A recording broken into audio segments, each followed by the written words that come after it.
Welcome to Bill and Rob's An Excellent Adventure. I'm Bill Tilley. I'm Rob Schulte. Hello, Bill. We're back at it again.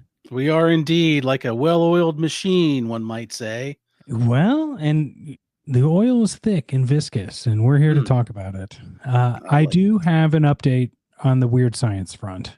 Do you now? Well, this is Continue. exciting, as previously seen on Bill and Rob's. There is an episode, I believe I've made it to the end of season 2, and don't quote me because I just remembered this. I didn't go doing my full research, but I kept watching.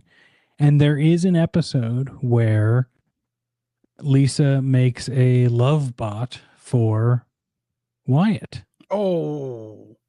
Probably what we should have watched, but not a love bot in the USA Up All Night, what you would think a love bot would be.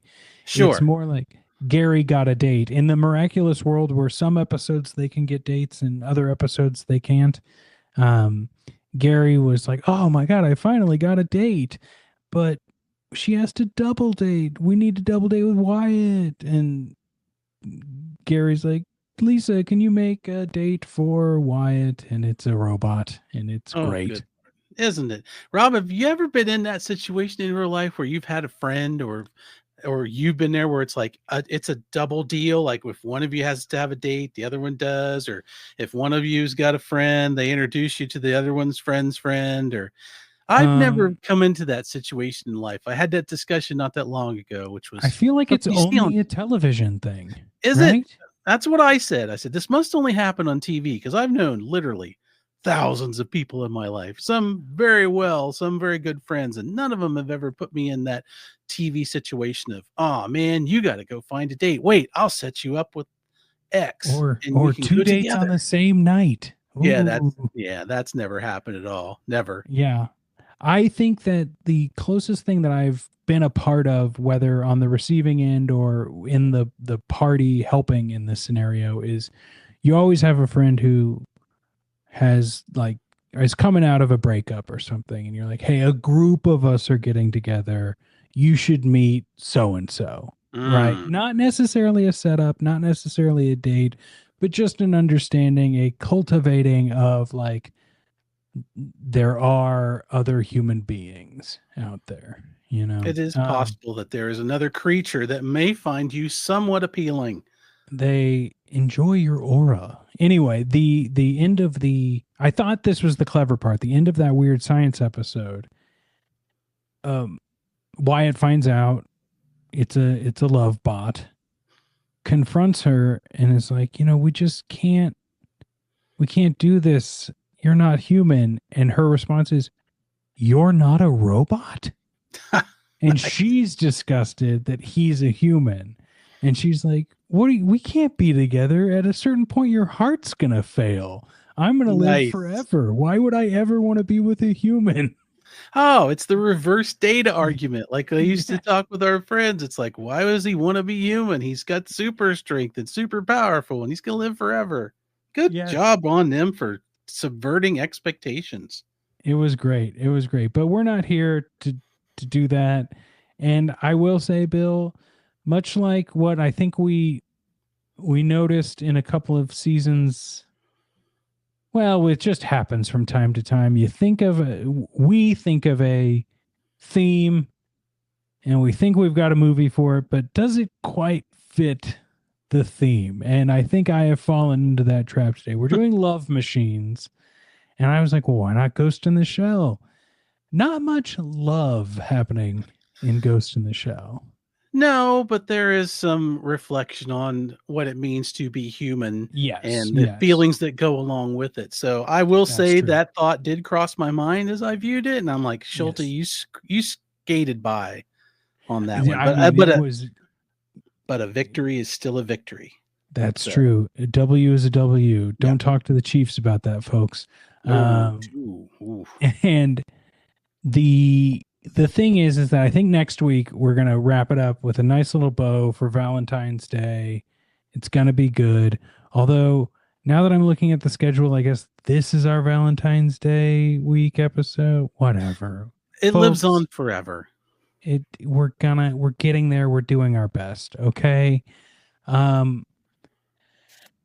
But we should talk about Ghost in the Shell, which is based off the late 80s, early 90s manga of the same name. Although I hear the manga is a little bit more like tongue in cheeky and then just has a lot of like liner notes about how the technology works.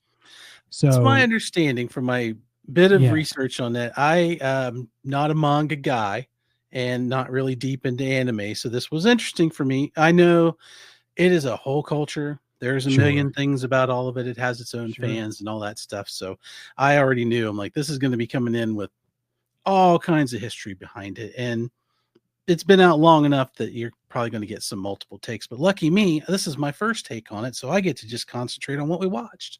Same. And I've got some more stories about this as we go into. Actually, you know what? I'll just talk about it right now. My and then we'll read the back of the box. But like I believe my age demographic was when anime started heavily getting advertised to the youth of America, right? Mm-hmm.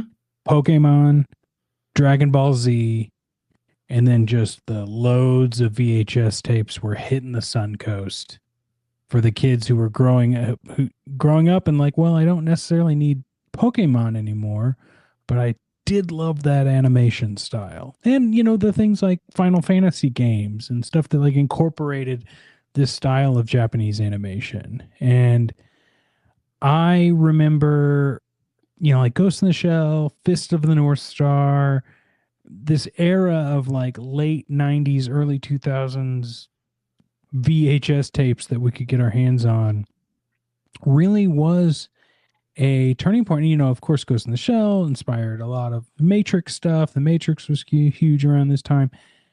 And everyone in my friend group would talk about Ghost in the Shell. I never watched it. And I'm not convinced all the people who talked about it watched it either. Hmm. And I feel like this is a very relatively not I don't think it's boring, but I think for like a freshman or sophomore in high school, this may not be as exciting as they were led to believe at the time. Because there's a Fair lot of enough. like dialogue in this movie. There's a lot of dialogue. There's a lot of scenes that I would say are equivalent to the flyby scene in the motion picture Star Trek, Yeah. like the 20-minute flyby where you're just luxuriating in whatever particular scene you're in. And I know that that was one of the things that I knew about. I had, and you're right about the timing because that when you're talking about as a kid, I'd just gone into college and the video store was full of this kind of stuff. And I'd Yeah. never seen it before. Like I knew Japan animation from Voltron and stuff like that that had Sure. made its way to Saturday morning and the Yeah. afternoons, and you watched it. And it was cool. But there would be just racks of these tapes. And I'm like, Yeah. what is this? And I remember I rented one. I can't tell you what it was. I rented it in the old style just based off the cover. I'm like, look at all these cartoons. I'm going to watch one of these. And I remember not caring for it at the time. I Yeah, I remember it mean was it is hit or miss. And it you forget that like how many different even styles of this because we didn't grow up with it, you know? yeah, it was just I don't it wasn't like it was terrible, terrible, but something about it at the time was off-putting. So I kind of wondered what my reaction to be was when we watched this one. So Same, definitely have a same. bit of a different take on it this time around, and some things that probably are the same. But yeah, you're right. This mid '90s push was the launching pad for all the stuff that's out there I today. It's in America, I believe.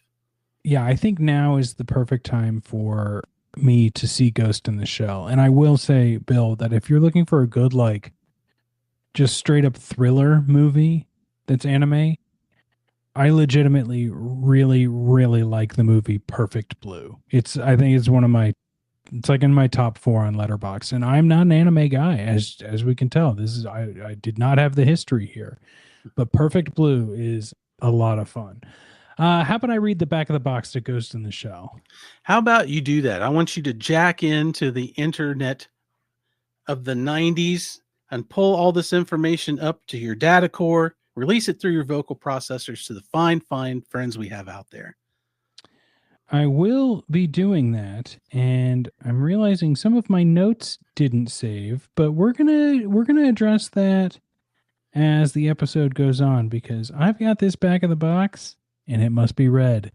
And it must be read patiently because it is long. Here we Mm. go. In a world caught in the grip of information overload, where artificial intelligence is more than the real thing, and cyborg cops spend their lives surfing on an electronic sea of living data, only the ghost, the indefinable element of human consciousness, exists to determine who is alive and who is purely a creation of the net.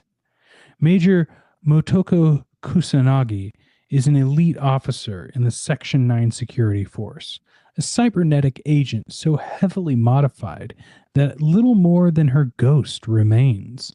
Along with fellow cyborg Bateau and the mostly human Togusa, Kusanagi is set on the trail of a computer criminal known as the Puppetmaster, a data thief skilled enough to hack into the very minds of his victims. His human marionettes live out existences that are nothing more than computer generated fantasy, unwittingly committing their master's crimes while the ghost hacker hides in the darkness. But as Kusanagi digs deeper into the walls of secrecy surrounding the case, it appears that the puppet master has a special interest in her alone. And when the Ministry of Foreign Affairs, shadowy Section 6, enters the scene, Kusanagi becomes tangled in a web of plot and counterplot. I love plot and counterplot, Bill. My favorite Um, Jane Curtin, Dan Aykroyd skit on SNL. and realizes that the true identity of her invisible assailant lies at the center of a vast and lethal political conspiracy. Seamlessly merging traditional cell animation with the latest computer graphic imagery, Ghost in the Cell, more like it, is a complex and violent cyberspace adventure from Masumunu Shiro, creator of Appleseed and New Dominion Tank Police. Not rated. Contains violence, explicit language, and nudity. Parental discretion advised. More like the back of the crate. No kidding. Back of the magazine. I tell That's you for what, sure. though, for a guy like me who would be picking this up and me watching it last night, I regret not reading this before I watched the movie Uh-huh. because that's actually an info dump that better outlines what I'm watching than it Yes. explains itself as it went along. So I normally don't like the big back of the box verbiage. I think it's too much. I think this one you kind of need. So it's well done. Good job on Yeah. that. Yeah.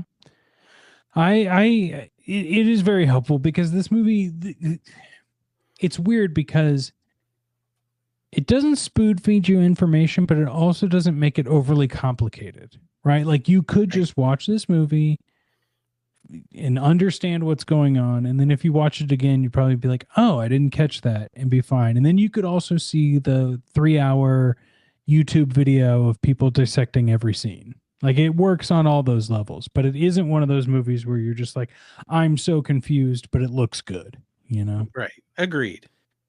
Well, Bill, we should go into our favorite part of the show, and that's our segments. We always start with some fun facts about the movie, and I always give them clever names. I never forget to do this ever. And Never. just like this time, I'm calling this segment "What's True for the Group is Also True for the Individual." Oh, that's deep. That's Yes, deep it's and true. philosophical. That's less humor, more philosophy. That's what I say. Yes, exactly. Well, as I talked about earlier, the manga Ghost in the Shell, this pays homage to that, but it isn't exactly the same.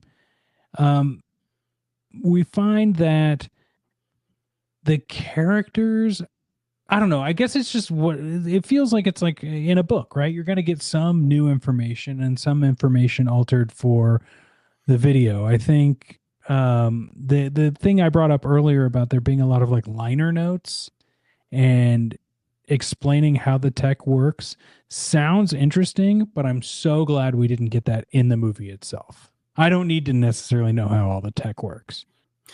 No, I didn't either. The world was going to be big enough just trying to decipher what I was Yeah. watching, much less how it worked. So Yeah. I'm with you on that one. It's visual enough that you can piece all that stuff together for the most part. Yeah. And it's not overly complicated. I mean, at certain points you kind of immediately have, if not a grip on it, some preconceived notions that will probably be true about when somebody says this movie's about, you know, cyberpunk and future Yeah. tech and things like that. Okay, I got it. Camera eyes and some robot arms and things like that. And so you can shorthand a lot of that. And it's nice that it doesn't try to spoon feed you too much. It just focuses on the overall things of a couple, like how does this lady robot cop work at some Yeah. point.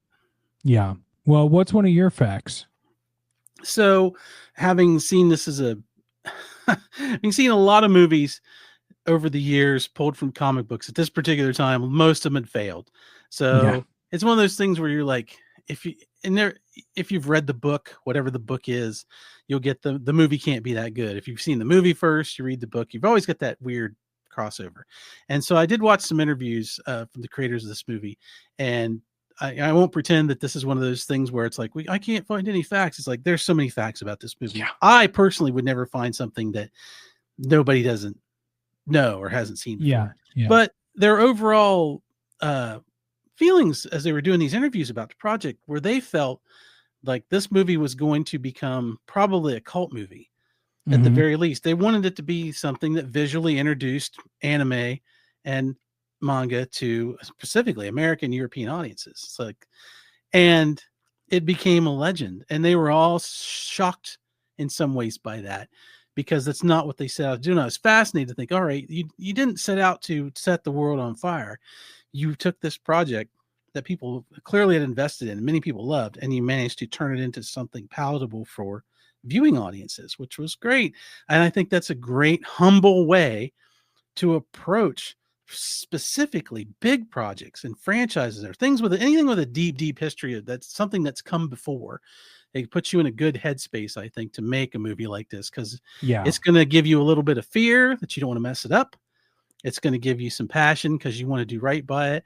And, true success, I think, is not measured at the box office sometimes. You let the creators take their vision and let it ride and don't worry about appeasing the studio. Make your project. And now this thing's lived ever since the 90s and it's still out there. Apparently there's like 1,000 releases and steel books and Uh-huh. redos and recuts. So they made their mark. So good on them for that. I'm glad they kept their head in that space because you could have easily got just another ridiculous movie that nobody liked and understood and would never see the light of day past, one viewing. It's so true. And I love knowing that movies like this still happen and exist. Like it's few and far between that they ever did, but knowing that like people are going, like a film is going to find its audience. And if it doesn't, them's the breaks. But this one did, and that's nice. Bill, quick question. What was the segment when you talked about the film's soundtrack? What was that Settle called the again? score. Settle score. Because I have a settle the score for this. Whoa, Rob's throwing Yeah. my perfect hand-picked segment back in my face. I love it. Well, I'm doing it for the facts, man. According to the soundtrack's liner notes,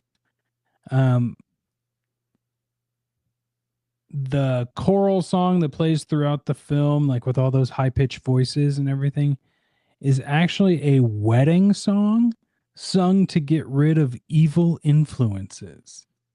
So I think if I were to put on my film student hat, that would be, oh, ghosts? Are ghosts evil? No.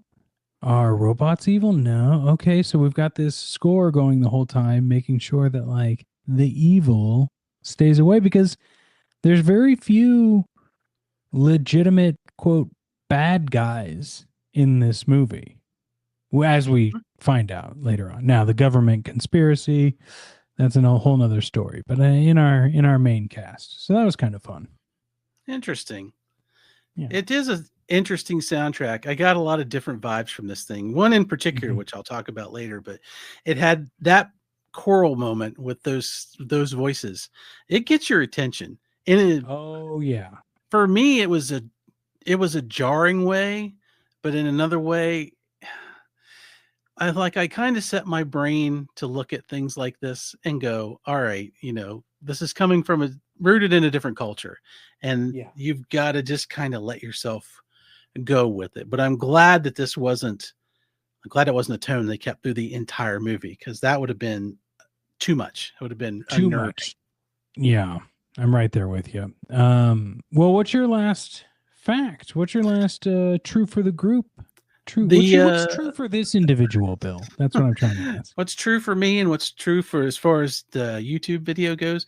Well, the creators of the movie and the people that were involved with it, there's a lot of stuff, sequels and other things have come after that. Apparently a TV show for several seasons of what they made, and they'd remarked that they liked the follow-up projects by and large, that the people involved, they respected what they'd done afterwards, because their main thing was they felt the movie they'd made had room to breathe for other stuff, much Mm-hmm. like we Mm-hmm. talked about Weird Science last week, that its premise movie had a lot of potential paths you could take from there, and the TV series stepped out and did that. So the fact that the one group liked what the other group did, and I'm not sure if it was vice versa, but I think it's kind of telling that, the movie that started it all and those people liked it, because we've seen the things before where somebody starts a movie and then people down the line, I can't believe what they did to my movie. So it Yeah. really feels like in the world of anime, you get a different kind of person that's involved with that who wants to make it. There's clearly going to be a lot of passion in it from everybody involved, and it seems to work out for the most part from what I see, because so many long-term projects that I've never seen, but I know the names of. I've seen them over the years that they happen out there. So I think it's a really neat environment, and I'm glad that they get to play in that sandbox and seem to be relatively happy with the results of it. So it's pretty neat. Yeah. I think the only one that doesn't quite get the most excited reviews is the 2017 one with Scarlett Johansson. Never So saw it. neither did I. And if I hate to look at the reviews and make a judgment call, but it's not something I'm uh, itching to go to. No, but I'm curious. I have Yeah. walked away from this curious to see another take from American Hollywood on a project that originates outside of America, and see what they did with it. I'm not sure. I shouldn't say I'm sure. That's presumptuous, but I wouldn't be surprised if it was lackluster. Well, I do think there's a series down the line for us on Bill and Rob's just titled Remakes. That's probably true. Yeah. Well, Reboot or give it the boot. I like that. Well, let's move on to the things we liked about this movie in a segment I'm calling Countless Ingredients. Hmm. Bill, would you like to go first this time? Yeah, I liked the opening of this movie. It is a whole sequence where the main character of Motoko, is that how you pronounce I it? believe so. Uh, is basically being created on screen. So it's like a shorthand for how she comes into be. And it's really cool. And I thought as I'm watching it, I'm like, something feels familiar about this. And when it finally got to the end, there's a scene where um, once the body's been assembled, they're putting the skin on it. So it rises through like a layer of skin and then goes through and it washes away. And as it's coming out of the tank, there's streams off of it. And I thought, man, this really looks like 3D printing. The way Ah. that it's done when they put it on that bed, there's all those filaments that come off that. I thought that's pretty neat, because that's something that did not exist in Yeah. 1995.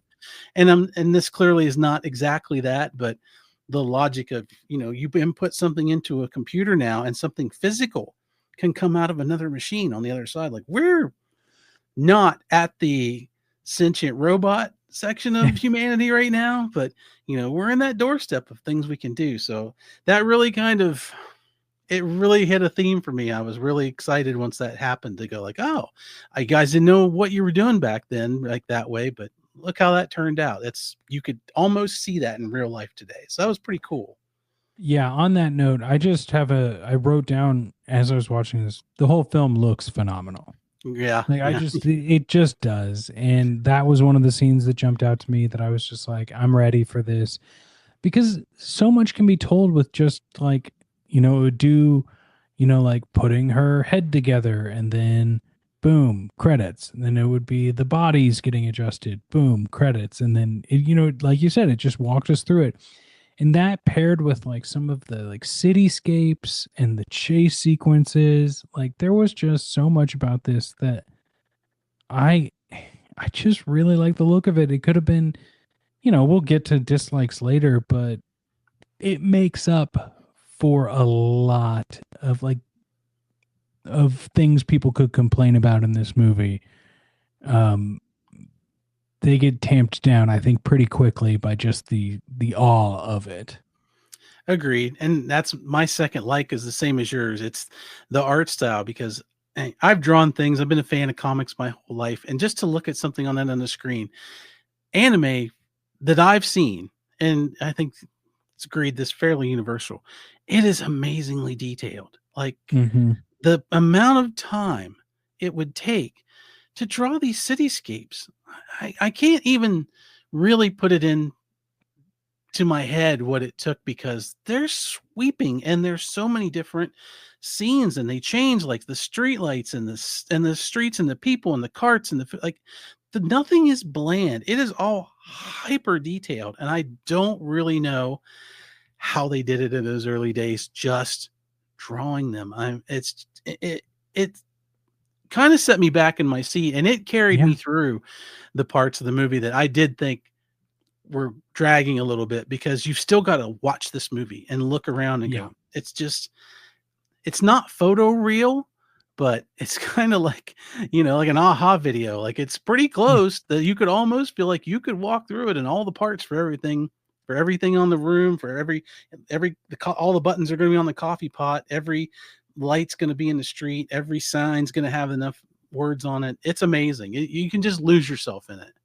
Yeah. It's not the German cartoon where the boy turns into the car. No, Right. it's not. It's not Turbo Teen. It's not Yeah. Filmation. No, which nothing against them. That's not a No, of slight against course. them. This is a different beast of animation altogether. And Bill, pretty much on that same token, my other like, look, the characters are fleshed out. There's just something about, I think it's because we're watching an anime that like our likes are coming from the style of the medium, right? Mhm. There's some great lines in this film. There are some great action sequences, but we're focused on the art, and I think that goes to show you like what this film did to us. Quite frankly, I narrowed it down to the blinking lights. When they're on the boat and you see like the like airplane guiding lights like don't hit me on the tops of the No. buildings in the background, Uh-huh. when the cops show up to the crime scene and like the lights are blinking against people's faces, it just it looks away. This speaks to a bigger part of like why I enjoyed visual elements of this episode, but if I'm narrowing it down to this, it's like when I watch humdrum action movie and the cops pull up and the lights blink across Sylvester Stallone's face, I'm not thinking like, wow, that looks cool, right? But in Mhm. this I am. And I just think it's interesting and I liked the way that made me feel. Yeah, because it's not a light blinking. Somebody had to make that light blink on a piece of paper on a cell Yeah. Yeah. and fade out and fade in, and it all looks like things work. It looks like real lights. They blink like lights. They leave halos like lights. When things get turned on, they all make sense. It's really incredible how they do it. It's something that it's got to be a certain section of it all to its own. There must be like a lighting, dojo or Yeah. some sacred place in anime town that you go to learn this effect because it's crazy. It's wild. Well, it can't all be lighting. We disliked something. That's terrible. We didn't like some things in this movie, and then it's a segment I'm calling Bill. What limits you? Hmm. I Yes. try to Would let you like nothing to go limit me. first? Sure. I will go first. And this one stings because I didn't want it to be that way, but I don't like the voice acting for Motoko. I Mm-hmm. it's she's not a robot in the strictest sense of the world. I know that this goes. I've read there's a bunch of different takes on how this character is in different media and different versions of Ghost in the Shell, but I'm only watching this movie. I'm only looking at Yeah. what I'm seeing on the screen, and it just comes off really flat most of the time. Like she's a cyborg, but she has a human female brain in her head, and the Yeah. rest of her body is robotic. So if she has all those sensations and all those memories and all those abilities because she was human, she was a human girl at one time, that shouldn't change. Like I could understand if this had been a character that over time loses grip with its humanity and starts to sound that way, but we're not put in that situation. This is a character that knows who and what she is and knows what she's doing. And it just felt like there was a lot of just blankness to it, like not enough joy when there should have been a little bit of joy, not enough angst or anguish when it hit. So when you're watching all this incredible stuff on the screen, when she talks, it kind of brings you back down a little bit. And I regret that because the things that are happening are big and boisterous and almost all the other characters, some of them are over the top in a bad way, but our main cast that we see for the bulk of the Yeah. time, they've got a sound that's like, all right, these sound like, of course, they sound like people. They are people, but you're relating the voice to the drawn character on the screen and you lose Mm-hmm. yourself in it. But every time she talked, I kind of got brought back to, oh, there's somebody sitting in a booth just reading these lines. And I don't think it's doing a very good job. And I feel like I'm probably in the super minority because I know this actress gets tons of credit online, but that's Sure. just my take. That's how I felt. Well, you're not in the super minority in this podcast because one of the things I wrote down was along those lines, like the robotic nature of the voice didn't work for me throughout the whole movie. And I feel like I understand what the actor was going for. Like I get it. This is a like no nonsense cop. Cool. An actual cyborg. Okay. But the lack of inflection at any point in time, I feel like that nature, that sort of monotone, whatever, would have hit harder if we would have had just a peppering of more inflection throughout it, right? Agreed. Yeah. And that might be due to script too, but I don't know. It wasn't, and I don't know how to fix it, right? Like, I don't know what the solution is. I'm just with you. Like, it did set a tone that I felt like didn't quite match the person we were watching. Yeah. Yeah. It just makes her come off kind of, I hate to say it, like dull and a character that's clearly not dull. Yeah. Well, and especially in scenes that like when they're on the boat drinking the beer Mm-hmm. together, right? Like that felt like a moment where you could let loose. And even though talking about some like serious stuff, right? Or Right. contemplating life, like isn't that the time when you like Yeah. bro out, or not even not bro out, but like, when you're like bonding with your Yeah. fellow person, Because robot, cyborg?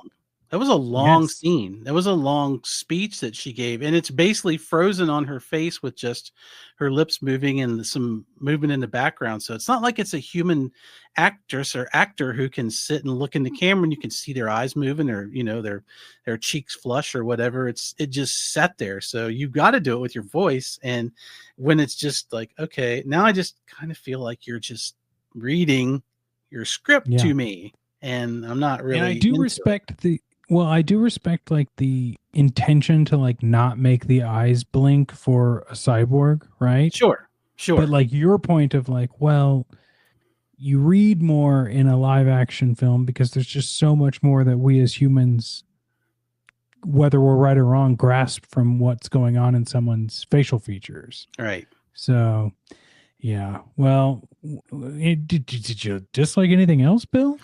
I did, and I don't know how to really put this out there where it won't be perceived poorly by the anime audience because this is I don't watch a lot of it, but I find that the nudity in this movie, particularly of Motoko, to me personally, feels ridiculous.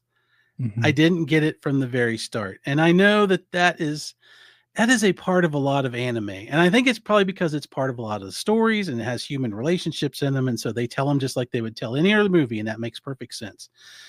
But within the realm of this movie, I had a problem with it. It's jarring from the get go, which is not really the worst thing to start with. But I kind of got the feeling because early in the movie, we're shown that this she can turn invisible. Mm-hmm. And I'm like, oh, it's like the Invisible Man. Like he has to take off all his clothes and run around naked because only he's invisible. Anything else is you can see it.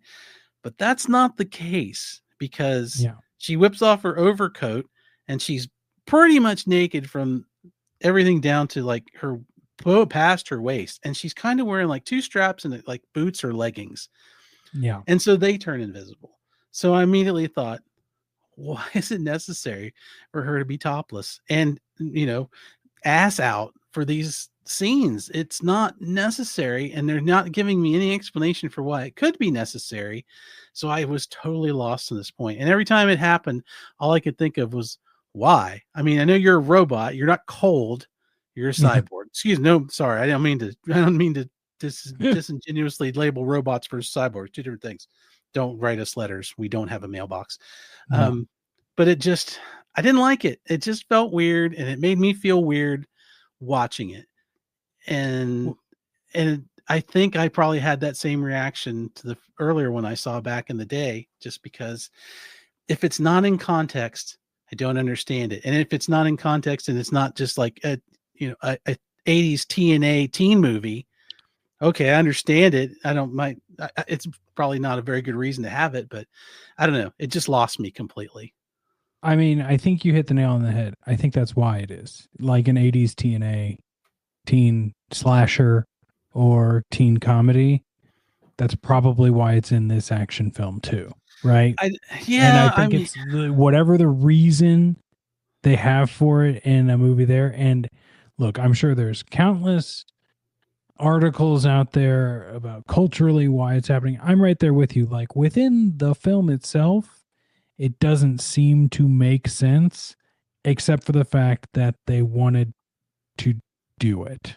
The creators wanted to do it. right. I mean, if they're making a point about the fact like nobody makes mention of it. None of the other characters like they give her coats to wear and things, but they don't say snide remarks and they No, don't make fun of her and they don't say lewd things. It's just if they're trying to reduce her sexuality to prove a point, maybe that's a thing, but whatever it is, I couldn't decipher it. yeah, And I know sitting there on the couch, it was this felt a little strange to be watching it. So I would love it. I would have loved it if she'd just, kept her battle armor on the whole yeah, time. If that's the case, just keep it on. I don't need the other part. yeah. It's I like I said, I think It's it's weird. just the creators wanted to have a naked lady doing gymnastics, Could and that's be. probably it. But hey, let us know if we're wrong. Except don't. We don't have a Yeah. mailbox. My other thing that limits me in this movie, Bill, and we've kind of talked about this already. There's a lot of brooding happening. That's the best way I can explain it. And I don't think the brooding vibe of the movie matches the pace very well. And as we talked about through how the movie looked, like some of the slower moments looked great, but I was still left in those moments going like, well, when are we getting to the next part of the story? Right. Mm-hmm. Yeah. And so that was And I'm sure that, much like why there's weird nudity and tentacle stuff in some animes, is can be explained. But from my first time watching this, it's like I think we can speed a couple of things up here. Agreed. And I hate to admit this, but there's that long scene towards the middle where it's basically a trip through the city in the rain. And you Yeah. think you're following Motoko, but then you're not sure because there's all these shots of just the buildings and street signs and lights, and nobody's in them, and it's not really going anywhere.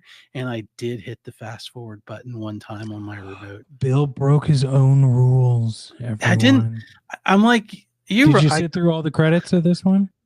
no, I didn't did because they're in What? Oh, Japanese. God. So they meant nothing to me on that one. But if you respected the creators of this, Bill, I you know. know. I know. It's failing, and I take full responsibility for my actions. I hope you'll respect my privacy in this time of healing, and please don't write us to tell me I'm wrong because we don't have a mailbox. But yeah, I'm with you. I It hear just you. felt I bet it would have looked drag. great on the big screen, right? Sure. I mean, it never stopped looking great. That was the thing. But Yeah. Maybe a little bit more patience to see something like that throughout these giant cities if we were sitting in a theater. yeah, I mean, because that way, the way it looks on screen now, it feels like when a low budget movie has to pad its runtime, so they show you a lot of footage of Yeah. character A walking to car and driving to place, to walk into building, to go upstairs, to like just Yep. get to the door, man. Yep. It's what we need, but not what we got. But No, we do have one more segment, Bill, that I like to call, well, I should explain that it's our amusing moments segment. Things we mhm. we're amused by. And I'm calling it a whisper in your ghost. Ooh. I'll go first on this one. Um, I found it amusing that this movie is very quiet. I recently rewatched The Matrix for the Twitch stream I do with my friend Molly, where it's all about stuff that happened in the year 1999. And Wow. twitch.tv/ 1999 problems. Um, and having watched The Matrix, that is a loud movie. A lot of explosions, city noises, Nebuchadnezzar noises, jacking in noises, jacking. Anyway, and this movie, even in that last fight sequence with the tank, is still relatively quiet, sans a Mhm. few gunshot moments. And I just found that amusing. I mean, my friend Danny even put that in his Letterboxd review, like just noting how quiet the film is. It's very amusing to me. It is. It kind of gave me Blade Runner vibes every so often Yeah. because that music's not super pounding. There's some quiet moments and there a lot of rain. This movie's got a lot of rain, Mhm. but that you're right. I guess it didn't really dawn on me till you said it how quiet that scene is because I found myself riveted to what was going on, and I think it's great that they just let the ambient noise take over for that certain part in there because that's a shootout in a creepy, perpetually wet city with a rain falling everywhere and just bullets going off. It was really effective, but yeah, Yeah. there's a lot of downtime in speaking in this movie, a lot. That's for sure. That's for sure. Well, what's one of your amusing moments? So I'm gonna circle back to your end part there. So the end scene in the warehouse. Our main character's there, our hero, Bato's there, the evil but turns out not so evil android that everybody's been chasing, cyborg. And so section 6, which we find out is the real kind of black ops government conspiracy type group. They've got 3 helicopters inbound. Their whole goal is to take out these 2 cyborgs. They got to go. So Mm-hmm. people don't figure out what's going on apparently. And the fly up scene lasts for a long time. This scene lasts for a long time where they're doing stuff. The uh, Bato and Motoko they're doing the thing where they're trying to read the other android and what's going on. And I'm thinking to myself, these helicopters is going to blow this warehouse out of the water, man. They got to get going. And they Yeah. don't. They hover forever. They let all these things happen so they can get guns out and shoot both cyborgs through the melon.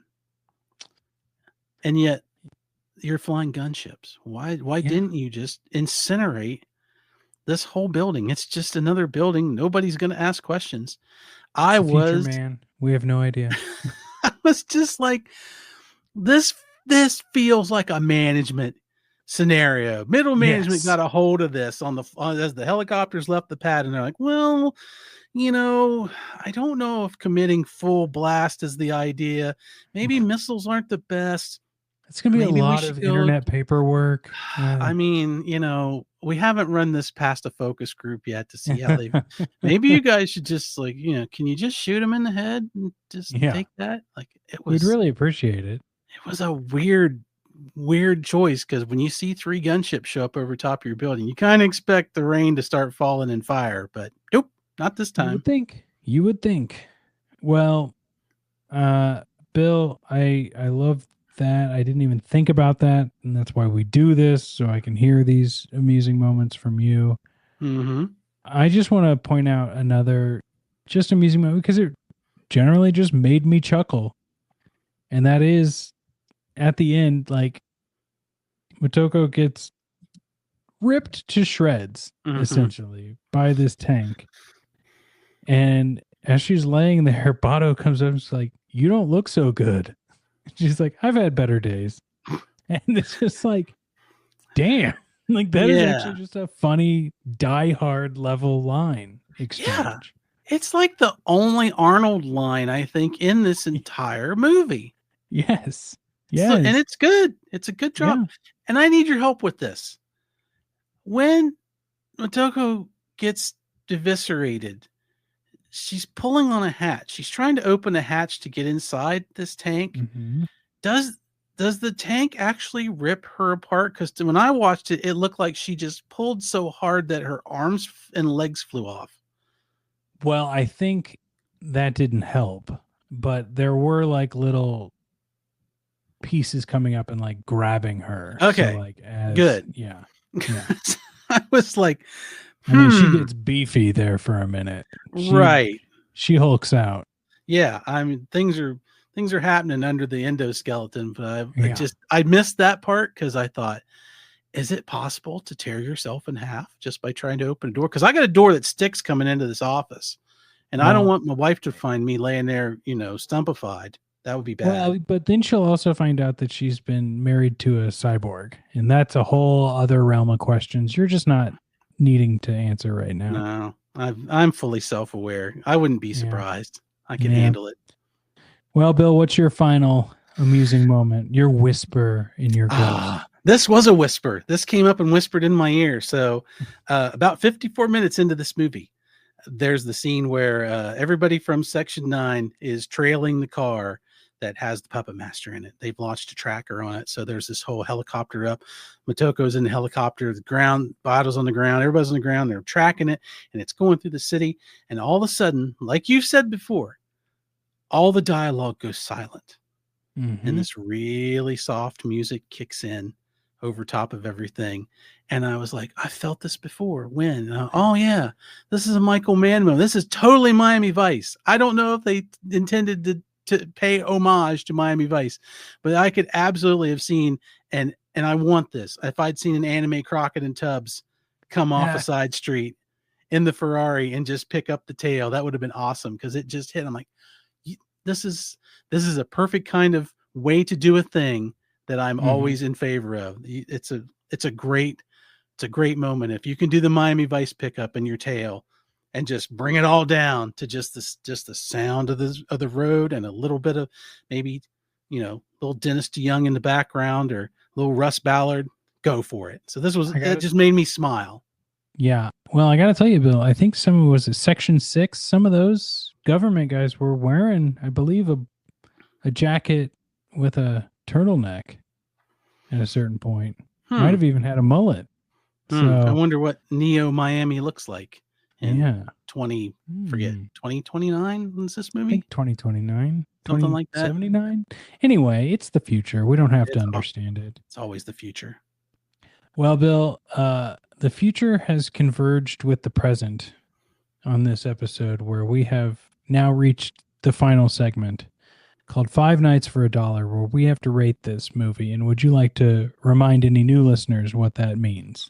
Absolutely. If you'd gone to your video store back in the day, you might have seen a rack or a shelf or a display or maybe something covered in neon with some Ghost in the sparkly Shelf. bits. Yeah, and some shells of VHS tape sitting there, and it might have had a sign on it that said something like Five Nights for a Buck, and it was you could go get your movie, put your dollar down, you could keep your movie one night, 5 nights. That was the bargain. That was the deal. It was all up to you. And so that's what we do with our movies. We think about how many of those 5 nights would we keep our movie, and we don't compare them to sequels, prequels, anything in genres, anything in the series we're doing. It's just simply a one and done, sit down, watch it kind of deal. So we've picked up our very text laden VHS case with Ghost in the After Shell spending an inside of it. hour of reading it.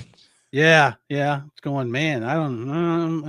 Okay, we'll give it a try. And we've gone home and we popped it into our current level of technology VCR, and we've run through all this data. We've incorporated into our ocular circuitry, into the mind net, and now we have to ask our central processors, how long are we going to keep this data in hard copy in our mandibles? And so that's our big question for tonight. And if you don't mind, Rob, I'd like to go first on this one. Take it away, my friend. So this was an interesting thing for me. Like I said, I haven't seen a lot of anime. There's been some over the years. And there is one particular, like I've been sort of a fan of Star Blazers and Battleship Yamato. That was one that I've been in and out of a little bit over the years. So I was hoping I would get something similar to that experience at least, because I've never known for sure how I'm going to react to anime. And so we're watching this movie. It really is a movie, which was really good for me. It's clearly something that they could have and did do in a live action setting with actors and stuff like that. But it had a lot of stuff going on with it. It looked amazing. It had a plot that is simplistic, really, when you get down to it. And I think it works in this movie's favor some ways, because you've got to determine what is going on in this world, because they don't spoon feed it to you. If you haven't read that box, there you will have questions as to why certain things with our characters work, and you kind of need those moments to figure it out. So it was fun to watch, and it did have some moments that drug for me. There were some moments that weren't very exciting, but when I got to the end of it, I wouldn't be in a hurry to watch it again. So I'm going to give this thing a 2-night rating, but here's the caveat. This is one of my special ratings. Ooh. When I go back to the store, I'm going to consider something else in the anime range. It gave me that feeling of there's plenty of other stuff out there to try. Give this medium a chance. You didn't think it was for you in the largest parts, but it could be. And even though with my problems with, the way the character doesn't wear clothes for no reason, like, it's strange. And there's going to be strange stuff that comes along in these, because this is coming from another culture. They have their own way of doing things. And if you don't steep yourself in a culture and understand it, it's all foreign until you Sure. understand it, from whether that comes from across the sea or across the couch. It doesn't make a lot of difference. So it gave me hope that I could delve into some anime again down the road. And for better or worse, it does make me curious about the live action movie, if nothing else, morbidly curious to see what they did with Yeah. it.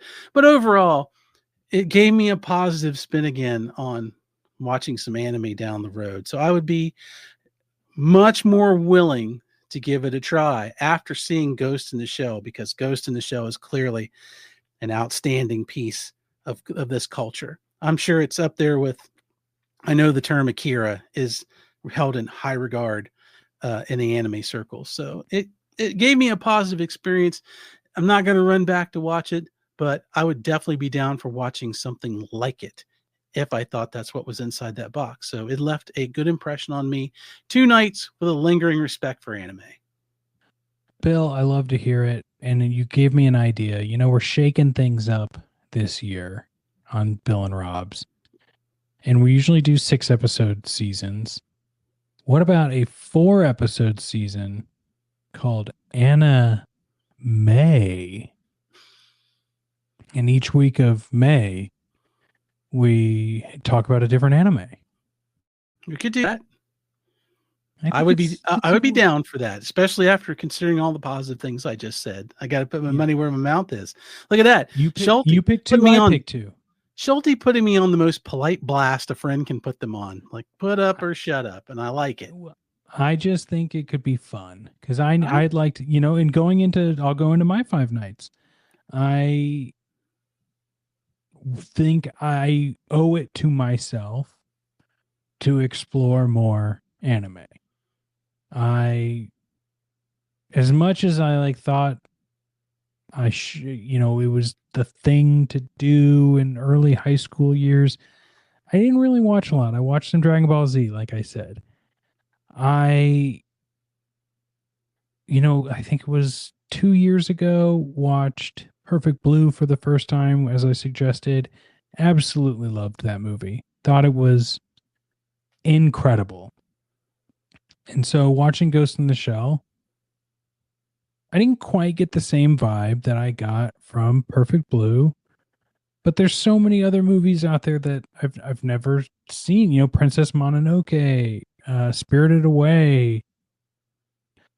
I don't know. I'm sure there's plenty other. Like I said earlier, Fists of the North Star, Ninja Gaiden. Like these are the ones I'm just remembering from people talking about over the years that they wouldn't be in my brain if they didn't have some sort of cultural relevance, right? mm-hmm. And I know there's probably some listeners to our podcast that are just like, "Oh my god, you haven't seen this, that, or the other," right? Oh, undoubtedly. And so knowing that, and every movie we've watched, we find things we like, dislike, view, rate, whatever. There was so much that I enjoyed in Ghost in the Shell that I think, and so many questions that it raised, that I think I have to give this a 4-nighter because I feel like if I'm renting it now, not when I'm renting it in 1999 to 2001, I would not have given it the shot it needed. And I don't think I was smart enough to give it what it needed. At this point, I think I would definitely rent it for 4 nights because I would watch it at least 2.5 times, and I would need to do that over the course of 4 nights. Fair, So fair. that's what I'm giving this one, and I'm really glad we did it. Awesome. We're walking away with a rating and a theme for May. Anime is on the calendar, everybody. Well, Bill, this has been great. We should probably announce what next week's movie is to cap off Love Machines. Now, you and I both have our Star Trek background with Greatest Trek, Greatest Discovery, as I call it. The Greatest Gym family of products, which one of those is recaps of Lower Decks, right? Starring Jack Quaid. Yep. And isn't Jack Quaid in a new Love Machine style movie? He is. He is indeed. He is in Companion in theaters now. Do you think we have the ability to go to the theaters, see Companion, and then report on it by next week? It's entirely possible as long as it hasn't left my local theater. Same. So, listeners, there's a placeholder for Companion right now. And if Bill and I are able to go to the theaters and watch it, we will be covering it next week. And if we're not able to do that, well, then you're in for a surprise because Bill and I will figure it out. Oh, man. We're just going to show up and either give you what you expect or we're going to rip that synthetic flesh right off that episode and there will be some mechanized creature underneath that you didn't expect. Yes. Terminator. We're watching that. Schulte, bring in the drama. All right. Well, this has been great. I appreciate everything, Bill. And we will see everyone next time on Bill and Rob's An Excellent Adventure. All right. Hitting stop.